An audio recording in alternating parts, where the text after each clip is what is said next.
from now. If I'm not feeling any less sound, I promise myself to treat myself and visit a nearby tower.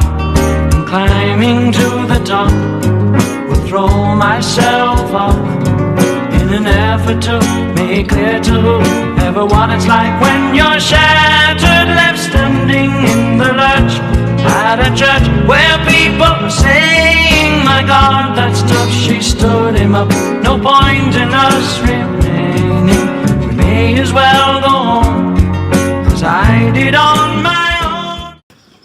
Hi, Assalamualaikum and good day. For this case study, we conduct a site visit at apartment Amazing Height of Cloud.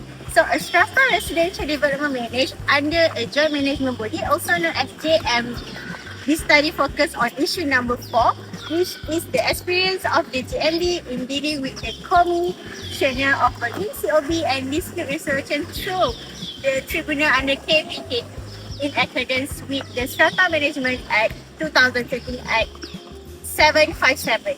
This purpose of this investigation is to understand how real-life strata management operates, especially in terms of enforcement, compliance and conflict resolution between management and residents. So, for our case study, apartment Amazing Height is currently managed by Joint Management Body or JMB, responsibility for the daily operation, maintenance and enforcement of building regulations. So, based on our interview with the management of the current chairman of the JMB is Encik Azman, who has been serving this position for the past 2 years. The JMB operates under the guidance of the Strata Management Act 2013, Acta 757 and enforce internal bylaws to ensure that residents comply with the building rules, parking regulations, payment obligations, and general conduct permits. So, these laws are important in maintaining order and ensuring smooth operation of the residential community. In terms of regulatory function, the JMB has regular interaction with the Commissioner of Building or COB, which is the authority responsible for strata management level performance for the local council level. Based on our interview, the JMB has stated that their communication with the COB is very straightforward and not difficult at all.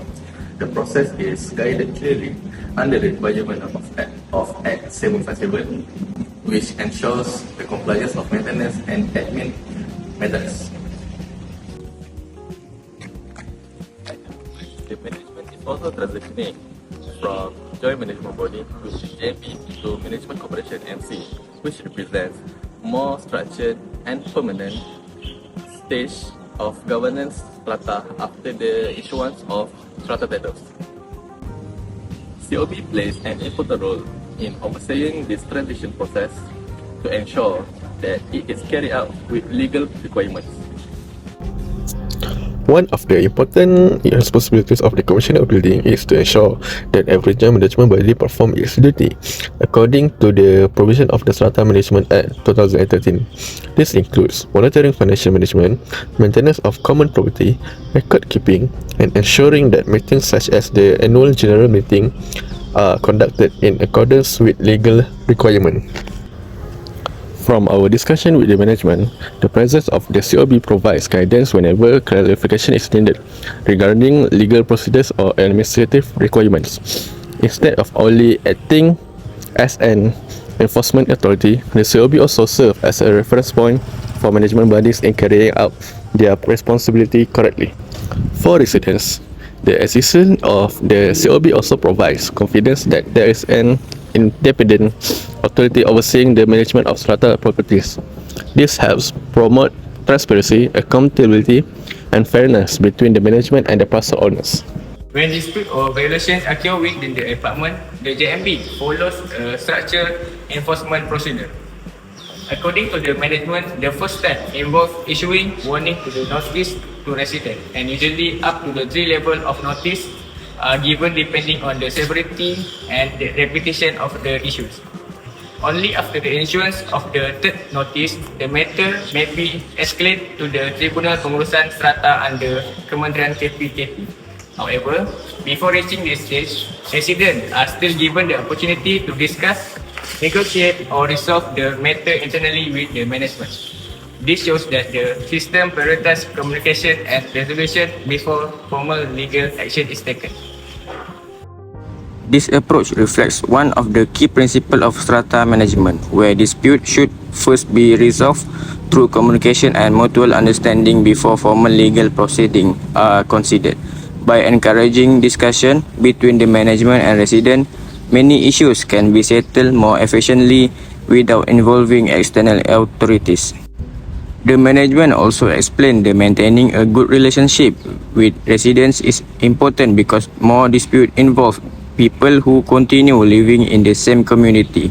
Therefore, resolving conflicts through discussion often leads to better long-term cooperation. If the matter cannot be resolved internally, the Tribunal Pengurusan Strata provides an accessible platform for both management bodies and parcel owners to seek legal resolution without going through lengthy court proceedings. The Tribunal has jurisdiction over various strata management disputes, including maintenance charge, seeking fund contribution, bylaw violation, access to record, and other matters provided under the Strata Management Act. Despite having a structured system and clear bylaws, the JMB still faces several challenges. One of the main challenges is the lack of compliance of the rules, even though regulations such as parking control and compound enforcement has been clearly stated. The lack of cooperation among residents makes it difficult for management to ensure full compliance and smooth operation. The management explained that enforcing regulations require continuous effort because compliance depends not only on enforcement but also on the willingness of residents to cooperate. Even with written bylaws and warning notices, some residents may still repeat the same offences, require additional monitoring and administrative action. Apart from rule enforcement, JMB must also balance the expectations of different residents while managing limited financial and human resources. Ensuring that common facilities remain clean, safe, and functional requires consistent planning, budgeting, and cooperation from all stakeholders.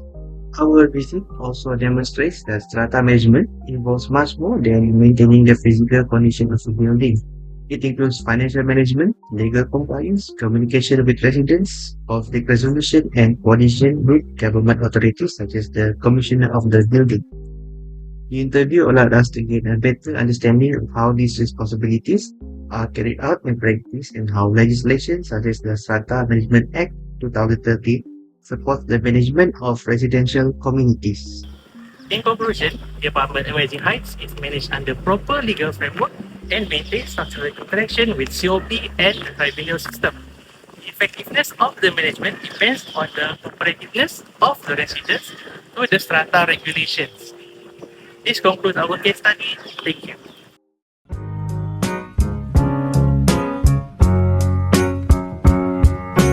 In a little while from now, if I'm not feeling any less sour, I promise myself to treat myself and visit a nearby tower. And climbing to the top, will throw myself